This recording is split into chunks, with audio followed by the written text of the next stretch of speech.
You think you've seen every great PS1 game out there? Nah, think again. We're not talking about Final Fantasy or Metal Gear. I'm talking about the weird ones, the forgotten ones, the wait. This existed? Kind of games. This video is a time machine into PlayStation's secret vault, 20 games you probably missed or never had the guts to finish. So, let's begin.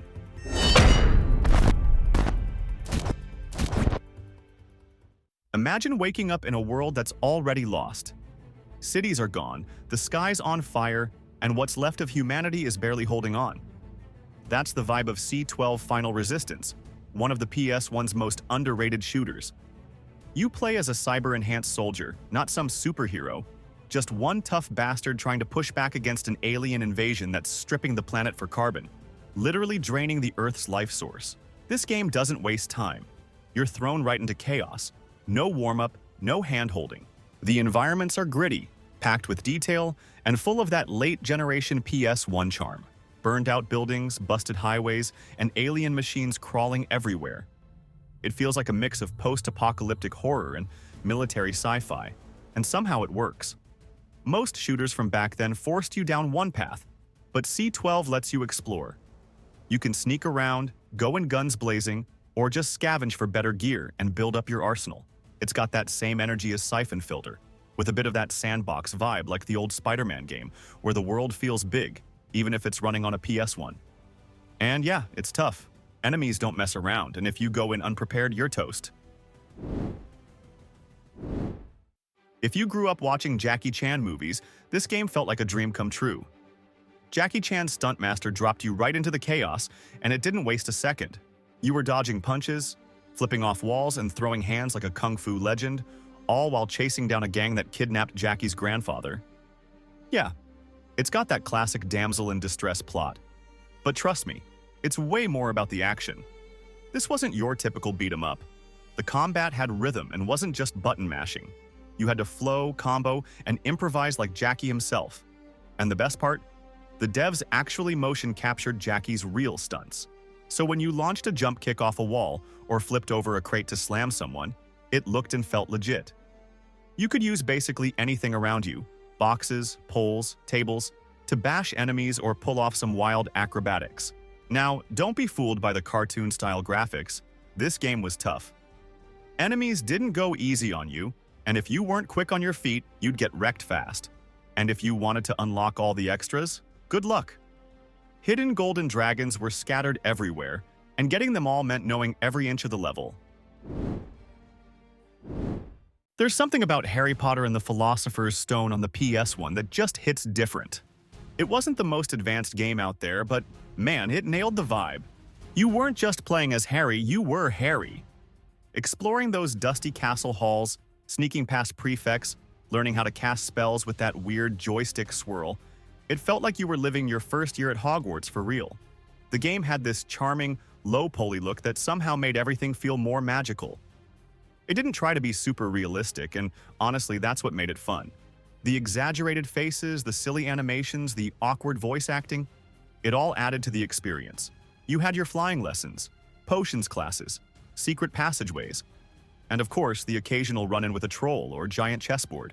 It might not have aged perfectly, but back then, it was pure magic on a disc. Back in the late 90s, Mega Man took a wild turn that nobody saw coming. Forget the usual 2D platforming, we're talking full-on 3D action RPG. Mega Man Legends dropped you into a wide-open world with towns to explore, dungeons to raid, and a bunch of weird mechanical enemies ready to ruin your day. You weren't just running from left to right anymore. You could talk to NPCs, upgrade your gear, explore ancient ruins, and even just roam around like you would in a modern RPG. For a franchise that was all about tight jumps and boss battles, this game felt like stepping into a completely different universe, and honestly, it worked. You had these giant underground ruins packed with traps and reaver bots, and above ground, cities that actually felt lived in. Every corner had something to uncover. And yeah, the combat was different, faster, more dynamic, with lots of ways to customize how you fought. Sure, the graphics were rough, especially on the PlayStation 1, and the voice acting was a little cheesy, but none of that mattered because the game had heart. And I loved it. If you've never played Looney Tunes Sheep Raider, you've been missing out on one of the smartest and most underrated games on the PS1. You play as the coyote, yeah, that one, constantly trying to steal sheep without getting wrecked by the sheepdog, Sam. But don't expect some mindless cartoon platformer. This game is basically a full-on stealth puzzle challenge wearing a Looney Tunes mask. Each level throws you into a new setup, like a heist movie, where timing, creativity, and trial and error are your best friends. You're sneaking around, using gadgets, setting up distractions, doing whatever it takes to grab that sheep and escape without getting caught. And if you mess up, you start over. No mercy. It's brutal, but addicting. What makes it stand out is how it blends classic slapstick humor with actual strategic gameplay. It's funny, yeah, but also way harder than it looks. Visually, it still holds up. The levels are colorful, the animations are clean, and the whole thing feels like you're playing through an actual cartoon episode. It's clever, it's challenging, and honestly, it deserves way more love than it ever got. If you grew up loving platformers but want something with a little twist, this one's a hidden gem. Bugs Bunny and Taz Time Busters throws you into a wild time-traveling ride where every level drops you into a totally different world. One second you're dodging knights in rusty armor, and the next you're dealing with robots in some neon-lit future. What makes it stand out is how you play. You don't just control one character, you switch between Bugs and Taz on the fly. Bugs can jump higher and use his smarts, while Taz is all brute force, spinning through enemies and smashing obstacles. You've got to use both to solve puzzles, unlock paths, and beat some surprisingly clever level designs. The game doesn't waste time with slow tutorials or boring backtracking. It keeps you moving, keeps you thinking, and yeah, it keeps you laughing too. The humor is straight out of classic Looney Tunes, goofy, chaotic, and full of personality. Hey guys, if you're enjoying this video, do me a favor and drop a like, subscribe to the channel, and hit that notification bell. And if you want to go the extra mile, becoming a channel member helps a ton and gives you early access to all future videos. Thanks for the support, and now, back to the video. Right from the jump, this game doesn't waste time trying to ease you in. You wake up in some grimy, blood-soaked asylum with no clue who you are or how you got there. Your name? Herbert Wallace. Your weapon? Just a nasty-looking axe. And the only thing you know for sure is that everything in this place wants you dead. This isn't your typical slow-paced survival horror. Nightmare Creatures 2 throws you into chaos and never lets up. You're not creeping around avoiding fights. You're swinging for your life against twisted monsters that look like they crawled out of the worst parts of a fever dream. Everything's dark, everything's dirty, and nothing feels safe. What really sets this one apart is how it plays. While a lot of horror games back then were stuck with clunky tank controls and fixed camera angles, this game lets you move and look around freely. It makes everything feel more intense, more personal, like the monsters are actually coming for you and not just your character. But don't expect to just slash your way through. There's a lot to explore, and the deeper you go, the weirder it gets. Old notes, disturbing experiments, creepy messages on the walls. Every piece adds to the mystery. The combat is heavy and unforgiving, and every hit you land feels like it really counts. It's brutal, it's gritty, and yeah, it's a bit janky, but if you're into raw atmospheric horror with a solid dose of action, this one's a wild ride that's worth digging up. Let's be real. Most people talk about platformers like Crash or Spyro when they think of the PS1 era. But Gex 3? That one slid under the radar, and honestly, it didn't deserve to. You play as a sarcastic little gecko who's basically addicted to television, constantly cracking jokes and dropping pop culture one-liners like he's hosting late-night TV. What makes it stand out is how each level throws Gex into a completely different world. One minute you're in a haunted mansion, the next you're in a spy movie, or some wild western showdown. And Gex doesn't just walk through these worlds, he becomes part of them. Outfits, environments, enemies, mechanics, everything changes, and it keeps things feeling fresh the whole way through. And the controls? Super smooth. For a PS1 game, it plays way better than you'd expect. Each level's got its own gimmicks, challenges, and hidden stuff to find, so you're never just running and jumping in a straight line. And Gex himself? He never shuts up, but in a good way. His voice lines actually make the game funnier the more you play. If you missed this one back in the day, now's the time to give it a shot. It's short, it's smart, and it's got way more personality than most platformers from that era. Imagine waking up in a morgue, grabbing your sword, and realizing you've been dragged back from the dead. Again. Yeah, that's how MediEvil 2 kicks things off. Our bony hero, Sir Daniel, is back. This time in the middle of a gothic version of London that's crawling with monsters, magic, and mayhem. Unlike the first game's medieval vibes, this sequel throws you into a darker, more industrial setting. Think creepy museums, shadowy alleyways, and twisted versions of historical landmarks. It's still packed with humor, but there's a new kind of edge to it, like Tim Burton meets Dark Souls, but with more jokes and less dying. Well, sorta. The combat got a decent upgrade too. Now you've got new weapons, actual combo attacks, and more creative ways to bash undead skulls. It's not the smoothest fighting system out there, but it gets the job done. And honestly, it adds to the charm. If you've never played it, or only remember bits of the first one, MediEvil 2 is definitely worth checking out.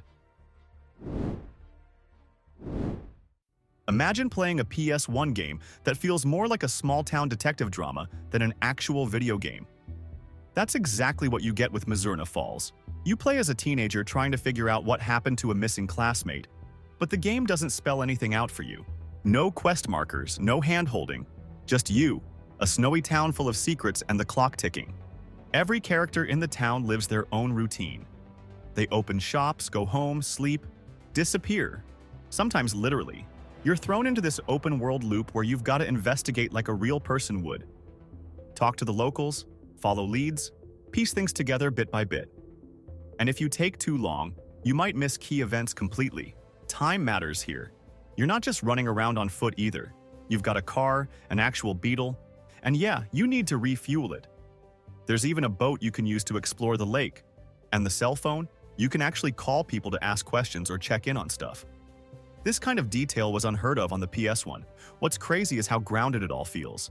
The town has this cold, eerie vibe, like something bad is always just beneath the surface.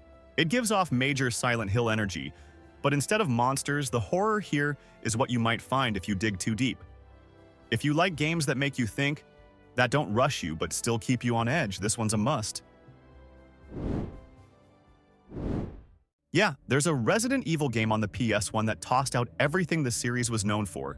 Fixed cameras, slow pacing, creepy build-up, and went full-on arcade shooter. It's called Resident Evil Survivor, and it dropped in 2000 like the black sheep of the franchise. You're not a cop, not a special agent. You're a helicopter pilot who wakes up in the middle of a nightmare with no memory of who you are. All you've got is a gun, some vague clues, and a whole lot of monsters trying to tear you apart. As you push through dark hallways and overrun facilities, the game slowly feeds you hints about your identity. And let's just say, the reveal? Kinda wild. What really makes this one stand out is how it plays. Instead of that classic over-the-shoulder or fixed-angle camera, it's first-person all the way. It was originally meant to be played with a light gun, like one of those arcade cabinets where you shoot off-screen to reload. But most players had to use a controller, which made the whole thing feel clunky and weird. Look, this game has issues. The graphics haven't aged well, the voice acting is straight-up awkward, and the gameplay feels pretty bare-bones. But if you're a die-hard fan or just love digging into forgotten corners of gaming history, it's one of those odd little experiments that sticks with you. Most people hear the name NASCAR and think of realistic oval racing with tight rules. But this game? Nah. It flips all that on its head. NASCAR Rumble for the PlayStation 1 is pure chaos in the best way possible. Imagine Mario Kart had a wild night out with a demolition derby. That's what you get here. You're not stuck on boring loops. The tracks are nuts, filled with jumps, hazards, and shortcuts that let you pull off ridiculous plays. 1 second you're leading the race, the next you're flying off a ramp or crashing through a billboard. It's unpredictable, fast, and way more fun than it has any right to be. What really makes it shine is the variety. You start off with basic rides, sure, but as you win races, you unlock tougher, faster, and crazier vehicles. By the time you're racing with trucks that look like tanks, you know this game never cared about realism. It's all about wrecking your friends and laughing while you do it. This is the kind of game that doesn't take itself seriously, and that's exactly why it works. It's arcade racing with zero filter. No tuning, no pit stops, just chaos, speed, and a whole lot of yelling at the screen. If you grew up loving comic books and arcade brawls, X-Men Mutant Academy 2 was a total sleeper hit on the PS1. It never made the big headlines, but for real fans of the X-Men, this game hit all the right notes. Fast, flashy, and packed with iconic characters, it brought that chaotic mutant energy straight to your living room. What made it stand out wasn't just the roster. It was how each fighter actually felt different. Wolverine was pure aggression, slashing through enemies up close. Nightcrawler could teleport all over the screen, keeping opponents guessing. And then there's Magneto, levitating like a boss and tossing people around like ragdolls. The fights had weight, but they were smooth too. Way more polished than the first game. And just when you thought you'd seen it all, boom, secret characters.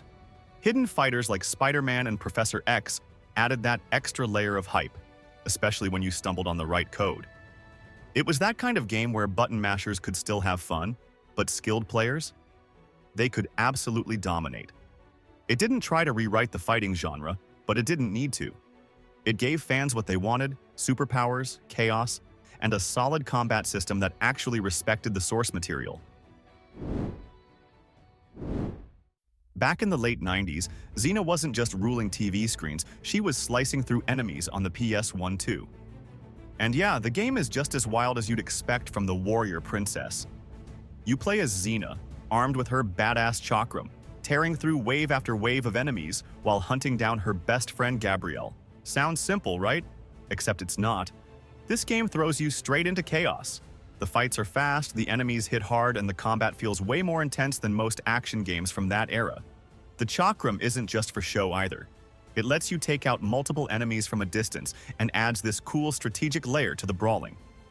And the game doesn't babysit you. There's no fancy tutorial. You're either learning fast or you're getting wrecked by the next ambush.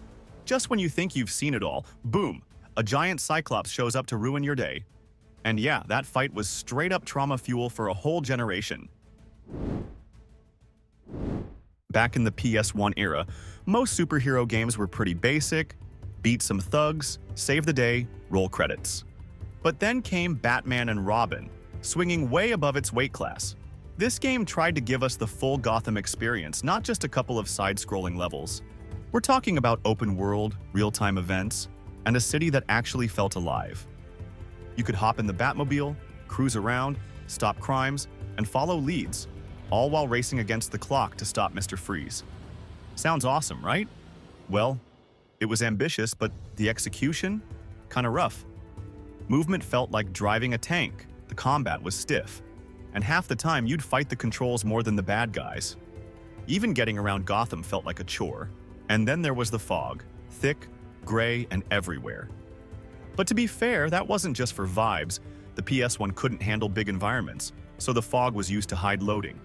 Same trick you saw in Silent Hill. Only here it gave Gotham this heavy, moody atmosphere that actually worked in the game's favor. Thing is, even with all its janky parts, this game tried. It didn't play it safe. It aimed to be something bigger at a time when most superhero games didn't even bother. And that's exactly why some fans still remember it today. Back in the late 90s, stealth games were still figuring themselves out. But then came Tenchu 2, and it didn't just follow the rules, it rewrote them. Set in feudal Japan, this game wasn't about running and gunning. It was about planning, hiding, striking when no one saw it coming. One wrong move means mission failed. You play as Azuma or Yamane, two ninjas caught in a web of loyalty, betrayal, and silent revenge. You're sneaking across rooftops, hiding in tall grass, and slipping past guards like a shadow in the night. What made it really stand out was how it treated combat. Yeah, you could fight, but if you're fighting, it means you already screwed up. This game wants you to be invisible, to study your enemies, and move like a ghost. And let's talk about the atmosphere. The fog wasn't just there to hide bad graphics, it added tension. You couldn't see what was waiting ahead, and that made every corner feel dangerous. Imagine a racing game where the finish line doesn't matter if you don't survive the ride. That's exactly what Road Rash Jailbreak throws at you. It's not about speed, it's about chaos. Fists flying, bikes crashing, cops chasing you down like you just robbed a bank. And that's before the race even gets intense. Released in 2000 for the Play 1, this was the franchise's last big punch. And man, it went out swinging. The vibe? Pure punk rock. From the character designs to the gritty soundtrack, everything screams rebellion. You don't just pick a racer, you pick a troublemaker with attitude. And when the lights go green, it's mayhem on wheels. You can punch riders mid-race, kick them into oncoming traffic, even hijack weapons mid-fight. The cops? They don't play fair either. They'll ram you, tase you, and arrest you if you mess up. It's a dirty, wild ride where the streets are just as dangerous as your rivals. Sure, the physics are loose and the controls a bit clunky by today's standards, but that's part of the charm. It's arcade madness with zero filters. Crusaders of Might and Magic is the kind of game that probably flew under your radar, unless you were deep into PS1's more experimental stuff. It dropped in '99 and aimed to be this dark, gritty mix of action and RPG. You play as Drake, a battle-hardened dude out for revenge against a creepy death cult. Sounds cool on paper, right? But the reality, kinda messy. The gameplay tries to blend hack-and-slash combat with RPG progression, but it never really nails either. The controls feel stiff, the hit detection's a little off, and the animations? Yeah, they're rough, like early 3D jank rough. And don't even get me started on the inventory, it's like trying to solve a puzzle while your character's getting smacked in the face. But here's the thing, it's not all bad. Under the awkward gameplay and dated visuals, there's this weird charm. The world is surprisingly big, the gear system gives you some decent customization, and there's just something satisfying about finding a forgotten RPG that dared to go big on a console that wasn't exactly built for it. Is it a hidden gem? Not really. But if you're the type who likes digging through the bargain bin of gaming history, Crusaders of Might and Magic might just scratch that itch. So, how many of these games did you actually play back in the day? Or better yet, how many of them did you not even know existed? Drop your thoughts in the comments. I want to hear which titles blew your mind or brought back memories. And hey, if you enjoyed the trip down memory lane, hit that like button, subscribe to the channel, and turn on notifications so you don't miss what's coming next.